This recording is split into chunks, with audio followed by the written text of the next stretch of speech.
Two, one. Hello, welcome to Drinks with MJ. Cheers, cheers, cheers. It's Wednesday afternoon. Yes, I am joined with actor, presenter, documentary maker, and disability advocate Asta Philpot. Hello. Hello, hi, how you doing? Nice to be here, Em. I know, I'm so excited to have you on. How are you? I'm great, yeah, really excited to be here. Finally, we've managed to get it on, yeah. After lots of bumps in the road, electricity Yeah, blackout, and Zoom, popping up. it's great. No, it's great. I like your show, and I'm really happy to be on. Oh, thank you so much. Well, I'm excited to have you here. So I've got a drink in hand. There's Yeah, no alcohol. I'm on the MJ wagon, so yeah, You're recovering today, aren't you? yeah, I'm hungover. No, Oh, you are. That's it. He's on a ban. He's on a ban. it's Fantastic. Well, listen, I am thrilled to have you on. Thank you so much. So let's go thank you. straight into it. Asta Philpot, how do you, when you get up every morning, how do you find your motivation? What is your motivation? I just, from the age of, well, when I was born, really, I've had a complete zest for life, and I'm excited to be alive every day. And the way I see it is that every day we're given a gift, and just because I was born disabled, who am I to turn that gift down? And it's the most precious and only free gift, the most precious free gift we'll get, really. So I'm just full of gratitude every day for it. And don't get me wrong, there are times where I think, God, what if I could have done this or what if I could have done that? But I just feel grateful just to be in existence because this is it. This is all we know, and who knows if anything else is out there or I feel great. Cheers to that. Do you know what? There's power in what you've just said there. So massive, massive, massive cheers. I'll cheers for you. Thank Drink. you. So please forgive me, but arthrogryposis. Did I say it? Did I say it right? You did with a drink as well. I'm really impressed. As well, that's an achievement. I am. Thank you, thank you, thank you, Oh thank you. no, yeah, when I'm out having a drink or at a bar or something, people go, "You are Arthrogry, what?" And I'm like, "Yeah, just give up." That one that you said, that's it. That's what I am. Yeah, you nailed it. You nailed Oh, thank you it. very much. So arthrogryposis, second time lucky. So, is that a condition that you were born with from birth? Yeah, it's a genetic condition. Something happens scientifically when the fetus is developing. My arms and legs are limited. My muscles, I don't have as much muscle power as anyone else. Um, there's different types of arthrogryposis. There's some types where people can walk and drive and stuff like that. But my mum and dad made the decision when I was born to get me in a comfortable sitting position.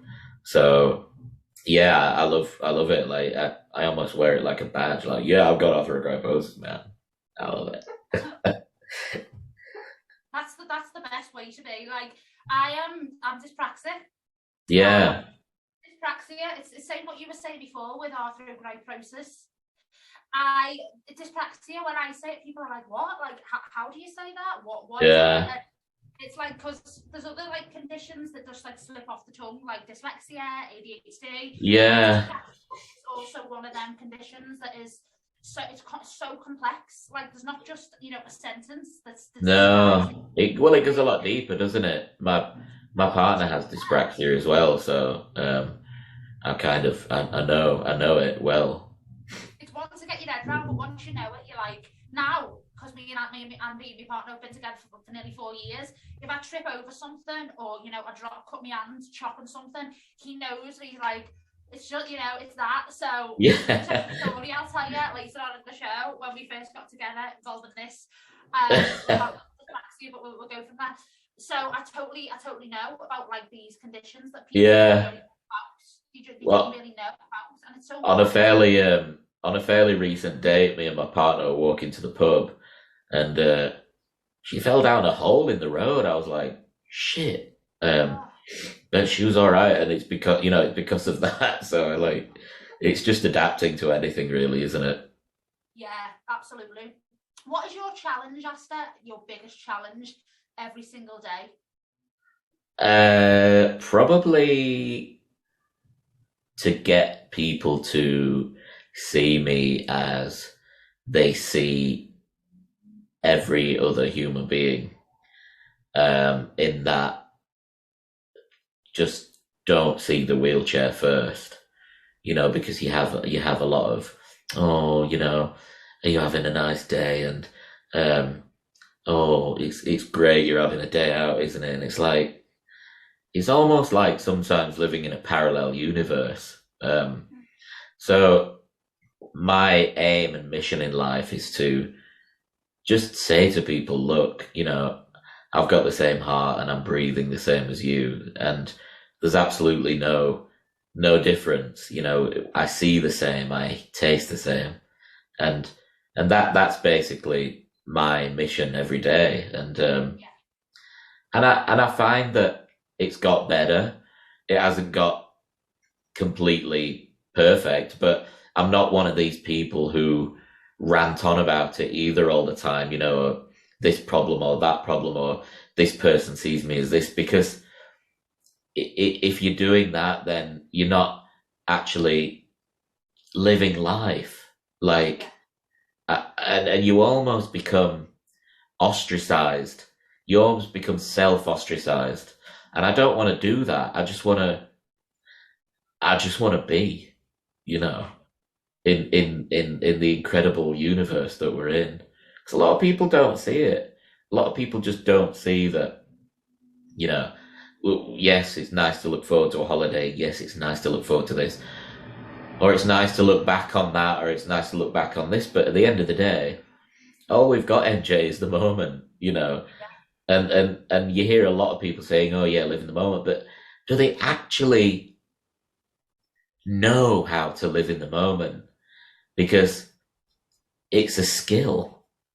It really is. And to me, living in the moment, What's your mantra for living in the moment? just feeling it, feeling it. And unless you feel it and feel the breath going in and out, then you're not living in the moment. And as soon as you do start living in the moment, then things really start to open up. And Yeah. I've learned recently just to drop all expectation, because expectation's a killer. It's like looking into the future and thinking, well, am I going to get this? Am I going to get this? Am I going to get this? Am I going to get this? But at the end of the day, you've got now and you're missing now as far as you're looking into expectation in the future. Time is a luxury. It really, really is. Yeah, it really is. Have you always been that way, Esther? Have you always had that mentality of like, live for now? Yes, this is me. Or has it been something that's happened along the way of your journey and of your life that's made you? Has it been something like a light bulb moment where you've gone, no, I have to live for now?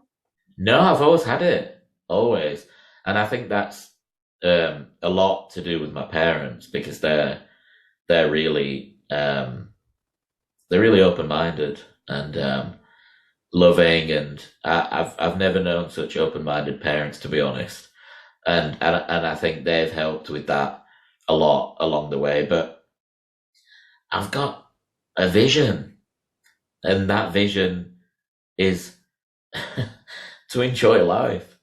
It's very simple. I can't use my arms or legs. I can't feed myself. I can't wipe my own ass.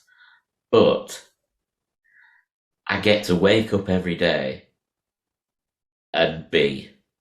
And there's no feeling like it, you know.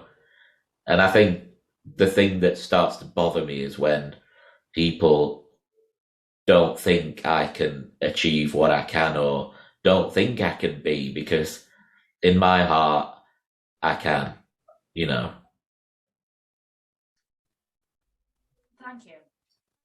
Thank you for sharing that. Like that is, yeah, that is. People need to drink. Yeah. Sharing that, because that is what you just said is reality, and it's so important to be that way and believe that way, because time is such a luxury, and every day that we wake up, you've got to go, thank you. And I've started doing that the past couple of years, just being grateful for opening my eyes in the morning. So I've learned that mantra as well. Yeah. One night only. Hello. On your documentary, your BBC documentary. I think I might need a refill for this one. One night only. How did that come about? Let's go for it. Yeah, I was on holiday with my mum and dad in Spain, and we went to an Irish bar, and Mr. O'Higgins, typical Irish bar, Mr. O'Higgins, the landlord, said, he must have heard us talking about we wanted to go dancing or something, and he came over and said, there's this amazing nightclub down the road, and we were like, oh great, we can go for a dance and stuff, and he's like, yeah, you'll have a great time, and there'll be lots of women there, and you'll have a lovely time. So we were with my auntie and uncle as well, so we all got in the car, and I insisted we went there and then. So we went, and we were going down this road, and all of a sudden we saw steaming neon lights with this massive building. And I was like, oh my God. So the nerves started to kick in. And we pulled up, and there was security there, armed security. And me and my mom got out, and my dad and my auntie and uncle, and we all started approaching the door. And the security started like freaking out in Spanish, and they were saying, basically translated, they were saying, no women allowed. So the funny thing is my mum and my auntie had to sit outside this brothel for an hour whilst me and my dad and my uncle went in. So we went in there, and I saw loads of incredibly beautiful women, and they were interested in me. And I lost my virginity in a Spanish brothel. And a lot of people have said to me, well, they might have been interested in you, but they were doing the job, and, it was fake. But to me, it wasn't fake in that moment. To me, I was getting some beautiful attention from women that I've never had. So then we came back home, and I said to my mum and dad, we need to tell the world this story, because it's really important, because my friend Andriano died of muscular dystrophy without ever having that experience, and he really wanted it. So one thing led to another, and Daisy Beck Productions, I brought it to them, and they pitched it to the BBC, and it got made into a One Life. And I met Leah and Shah, and it was just a really lovely experience. And from what's happened after that has been. When you look back now, because it was 15 years ago when you made the doc, wasn't it? Yeah. When you look back now, you were in a different stage of life, so you're a lot older now. And when you were 25, 24, you were in a different mindset. Yeah. When you look back at losing your virginity 15 years ago with that mindset, how do you think about it now? I have no regrets. And when I look back at it now, I kind of wish that I had the confidence that I do back then to meet someone. But that was then, and that was the journey I went through, and I think it's given me the confidence and made me who I am now. But I needed help still. I was single for a lot of years up to May when I met Charlotte, and I was on Steph's Packed Lunch with Paul Brunson, and that big interview we did about relationships and stuff, and then Charlotte saw that, and it went from there really. And I think every step you take in life is meant to be, and it builds your story. I don't think there's any wrong move, if you like. Um, yes, people make mistakes, but I think the journey you take is your journey, and it's your script almost, you know. And I think that's when the magic starts to happen, when you see it like that. But I've helped a lot of people across the world with disabilities. There's a lovely family in America who we've helped, and we've actually helped them deal with disability, which for me and my mum and dad is a great honor. And as long as we can keep doing that, then you know that's great. You know. Amazing.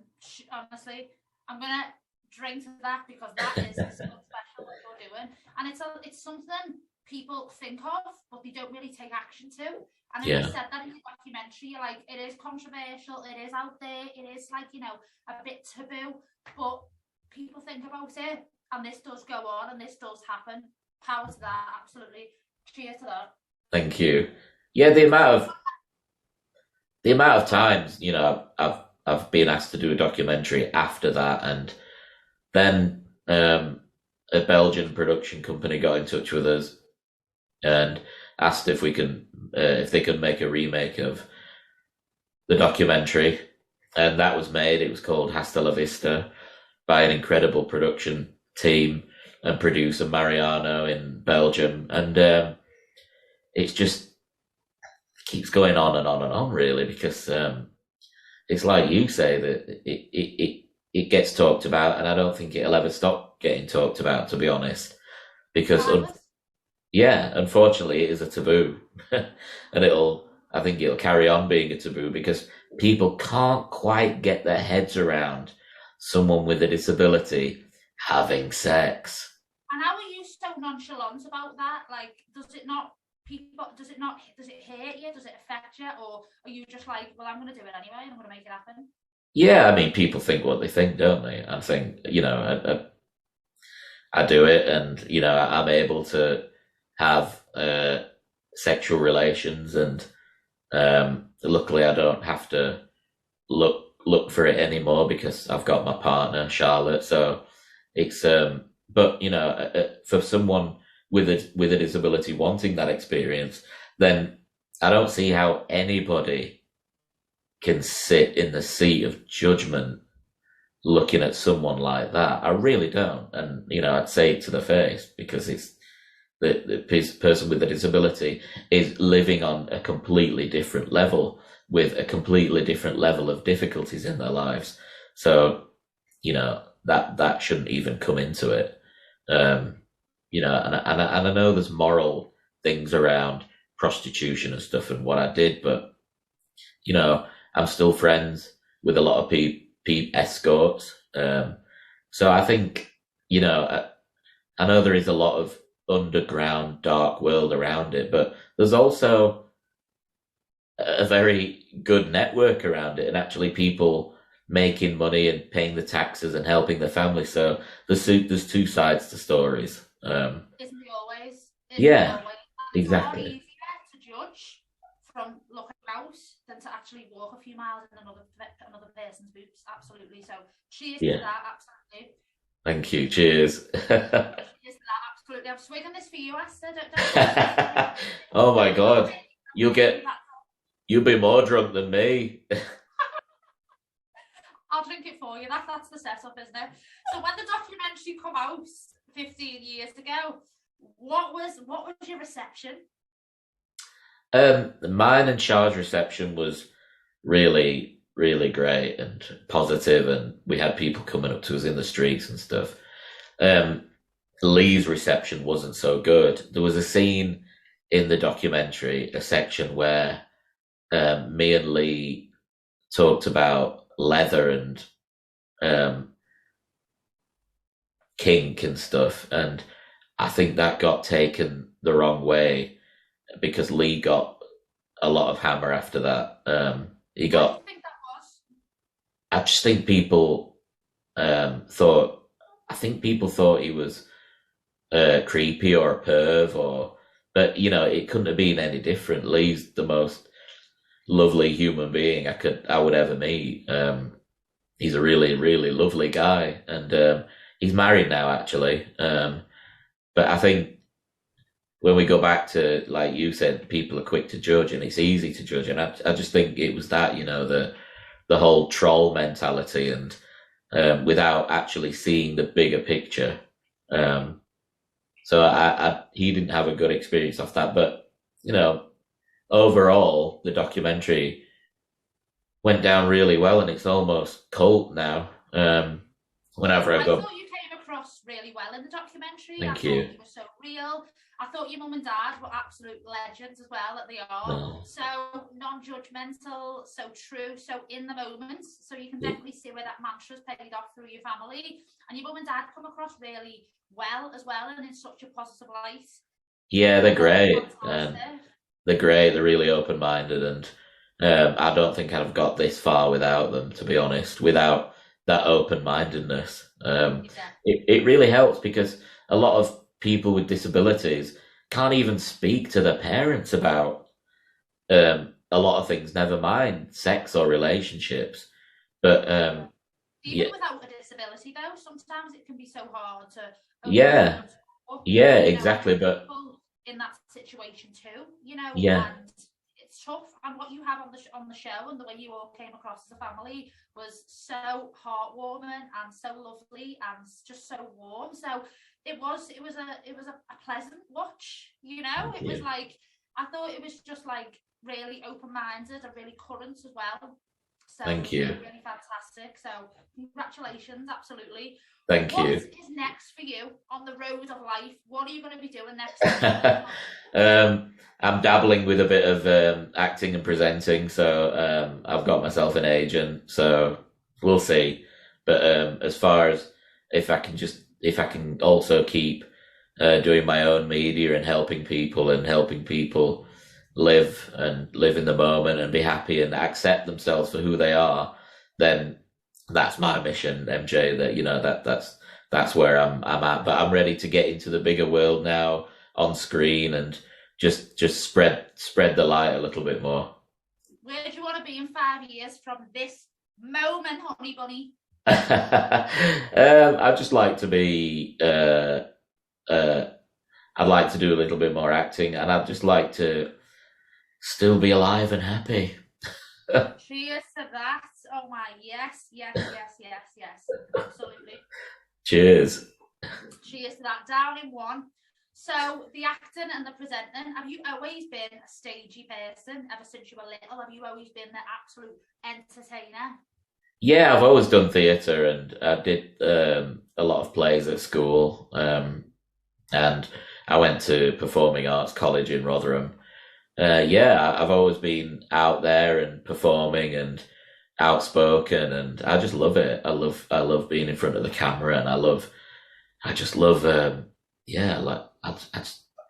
don't know, I love talking to people. I love talking to people like you, and it's just it's just we love it's just fun, isn't it? And what's the point? What's the point if you can't talk to people and coexist, really? And absolutely 100% agree. So do you ever think, Asta, in your life, like, what would life be like if things were different? Do you ever like go there in your mind? You mean if I wasn't disabled? Just that, yeah, your disability, but if things were different for you, what do you think you'd be doing? I don't know, really. I certainly think that with having a disability, I do need extra resources to be able to live comfortably and hire carers and stuff. So, I think any extras does help, because you've got extra costs that other people don't have, like wheelchairs and tires and batteries and stuff like that. So I think, I just think, but I don't really compare my life to what if. I just think, wow, I'm blessed just to be here, really. And I love it. Life's just an incredible ride. Yeah, it really, really is. And you can't go back to things. What if life was different? What if I didn't have this? No. I am guilty of that in the past. Many, many years ago, I was thinking, well, maybe if I didn't have neurodiversity, or this didn't happen, or that didn't go on, what would it be like? But Yeah. I believe that I'm a vessel. I believe that we're vessels, so people can overcome it and we can get through it, and that's why we're here today. Absolutely. Absolutely, we are vessels, and we're incredible vessels, and until we take that last breath and drop the vessel, then live the hell out of it. Yes, power to that. So what is next then in your personal life? Oh, just enjoy, live, enjoy having a partner, Charlotte, and just love, laugh, and live. That is literally it. I'm back on Steph's Pack Lunch in September. We need to be on a show together, don't we? We do, definitely. Sat next to each other as well. Honestly. The roof will blow out. We need to request this. We do. We need, honestly. We'll be there at the end of the day going, do you remember that time and when that happened? Exactly. Yeah.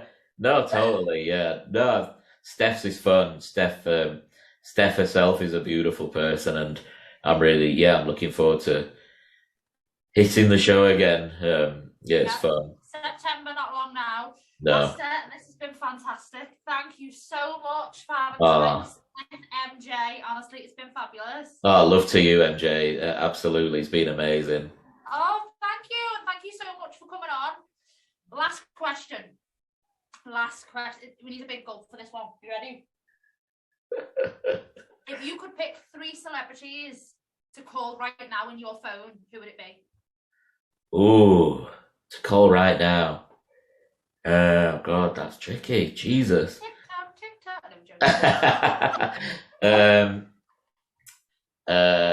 Richard Branson. The Dalai Lama. And Stevie Wonder. Yes! What a lineup. Amazing. Another question. When you leave this world, what do you want your message to be? Just of people to remember me, of spreading light and happiness and joy, and enjoying life to the fullest. Thank you so much. Thank you, hun. Thank you so much. It's a pleasure. Really fantastic. Pleasure. We really had a great time, a great interview. So, Asta Philpot on Drinks with MJ will be out tonight on all podcast platforms. I am so excited. I'm actually going to have a drink while we watch this back later. Me too. Skinny Food Co. Sex on the beach. So, fantastic. Asta, thank you so much. It's been fantastic. Take care. Inspiring people, sharing your light, sharing your message, sharing your movement, because I tell you what, it's definitely making waves. So thank you so much, Asta. And you too. Thank you so much. Cheers. Thank you. Cheers.